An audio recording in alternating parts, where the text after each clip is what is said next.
This topic brings us very close to much of the historical knowledge we have. This is why we call it the historical climate change. Essentially focuses on the end of the deglacial period that we will look at in the glacial deglacial time scale, and focus on the Holocene, which is the beginning of large scale agriculture, settlement of humans into bigger and bigger communities, villages, even cities early on, and how human activity already began to change vegetation, how natural changes in rainfall etc. began to affect the civilizations going as far back as 9,000 years over Africa, expansion from Nile basin over much of Sahara, and how Sahara became a desert again, and how the civilizations disappeared, how the Mohenjo-daro Harappa civilization came about, why did they disappear,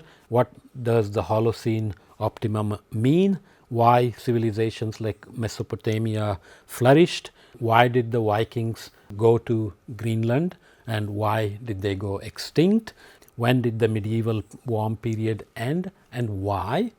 and when did the Little Ice Age start, what did it do, was it global, how was it related to for example volcanic activity and sunspots and so on, and why did it end.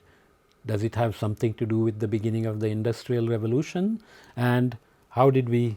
get to the beginning of the Industrial Revolution from the Holocene period? Did we already have an impact on climate before Industrial Revolution start? If so, how big was the impact? So that gives us a good sense of the historical climate change, where we have many more historic documents and the models are able to take the forcings that are available.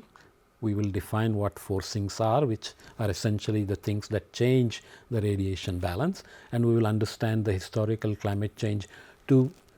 transition into what we will call modern climate change.